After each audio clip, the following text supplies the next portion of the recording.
Good morning, good evening, good afternoon, depending on where you are in this world. This is Agent Lee with a brief update for Monero, XMR to the USD pair.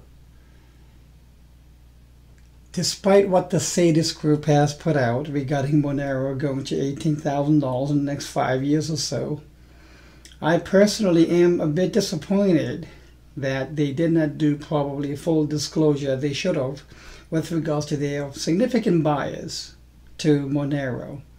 I mean, when you have these two guys showing up with Monero shirts imprinted on their fronts, it clearly showed to me during one of the interviews that they had significant bias and investment, probably on a personal level, into Monero.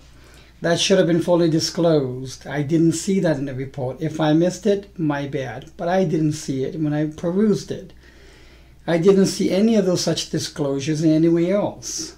Regardless, my update on Monero shows that after a Genesis ABC correction, we had an A 1, 2, 3, 4, 5 impulse. Wave 5 was clearly very extended. So that's what we call the extended fifth. After 5 waves, there is a requisite correction that is unavoidable, no matter what. And that requisite correction is clearly in progress for Monero. Few things here from a pattern perspective.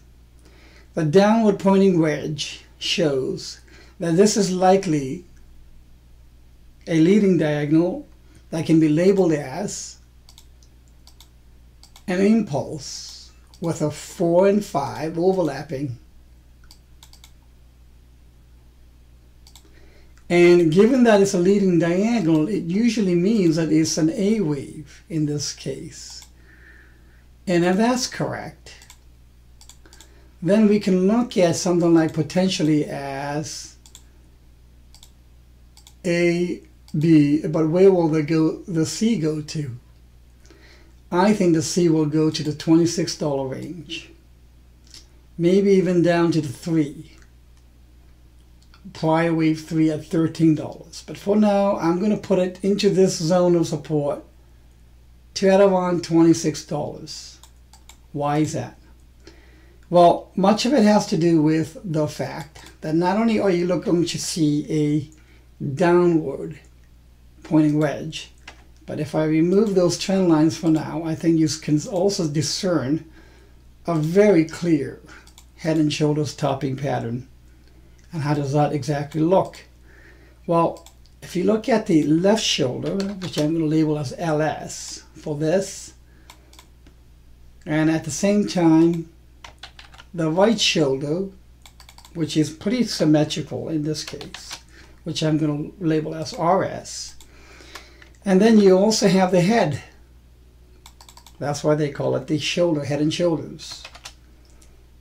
If you measure the distance, price distance from the neckline, which connects the bottoms of the head and the shoulders, to the peak of the head, and extrapolate that down towards it, it goes to actually $19. I'm going to bring this down to $19. Therefore, the price action is expected and projected to be actuating the ABC sequence pathway, acting on not only the leading diagonal of an ABC, as you can see here, which I had just earlier, and I'll put it back right now, and that was an impulse which allows 4 and 1 to overlap. And if that was a leading diagonal, then we have an A completed. B was very short, and now we're working on the C. The C wave of an ABC 3-wave swing correction always has a subwave composition of 5 waves. So yes, it is an impulse. And we can already see that wave 1 is complete, wave 2 is complete, and look how vertical this 3 is looking. Thereby 3 is in progress, which will probably go to at around the $28, bounce back up to maybe 43 or so, and then declining to the minimum decline range of $18, $19. It's important to understand that this ABC the reach of the C wave, the degree of retracement back, is meeting the minimum retracement targeted by the Head and Shoulders top. If that is then the minimum, well, they don't call it minimum for no reason, because that means it's going to be exceeded. Thereby, either the C wave will be at the minimum. If not, C wave will be probably within the wave 3, or better yet, wave 4 region.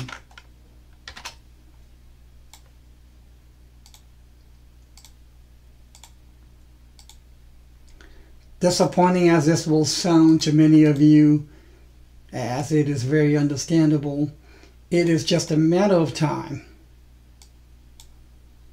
I think this wave 3 will be continuing to be vertical, but this decline should finish sometime, maybe in January, February, or March. Yes, that is about 3 to 4 months out.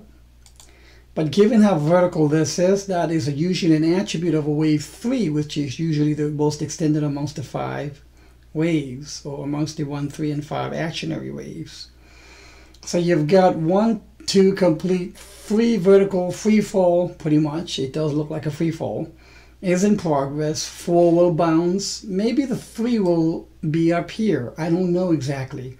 But from a likely minimum 1 of 3, meaning the minimum 1, in the price estimate for the Head and Shoulders top pattern, will land somewhere around the $29, will bounce back up to maybe 44, and then do a final capitulation, final depressing the despair stage that all holders of XMR will go through.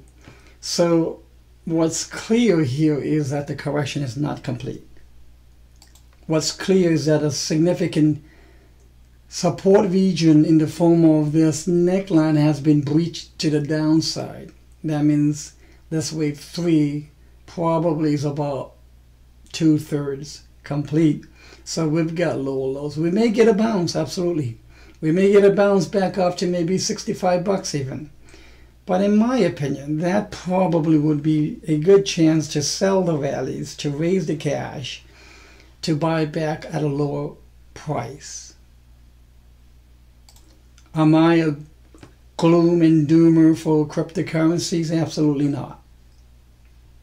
If in the event you bought Monero at the tippy peak of 469 and you still happen to be holding, and now is not the time to be necessarily selling. Now is the time to be taking that long-term greedy perspective. Measured not in weeks, not in months, but in years. I'm talking 3 to 10 years or so. In 3 to 10 years, especially 10 by, let's say, 2026, 2028, the distance from the top to where the 464 peak was will seem very distant in looking downwards.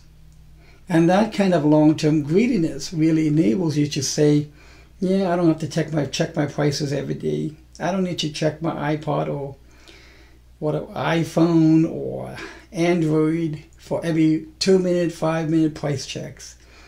You got to get away from that if you want to be long-term greedy. Well, what I do, well, let me tell you what I'm doing. I'm setting up a structure ladder to be able to ladder into this. The terminal end of the correction is likely somewhere around this region, as shown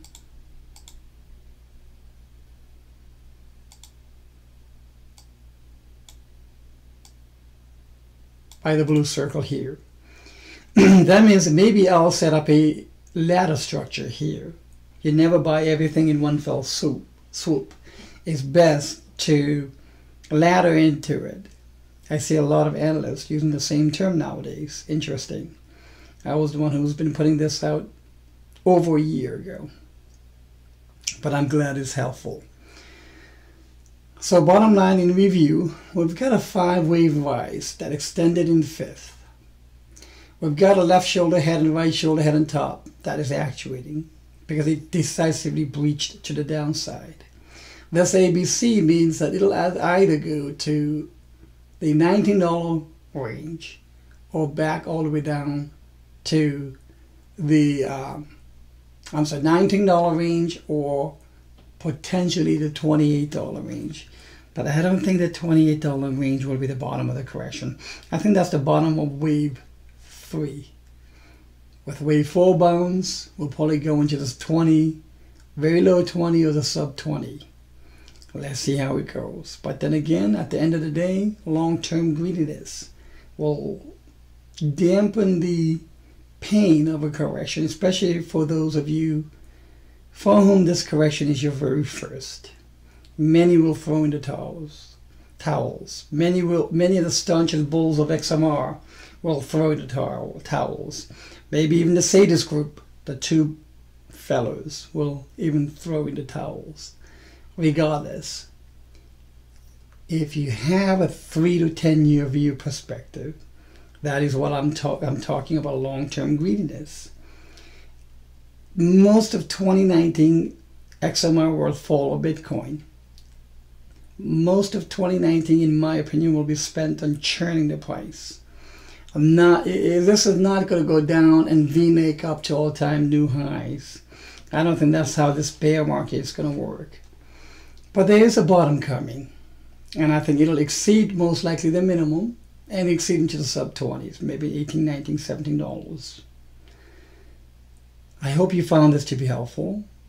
Awareness I've always found to be the key to get the panic away, and I'm hoping that this analysis will provide and enable for some of you, as many of you, exactly that. Have a great day.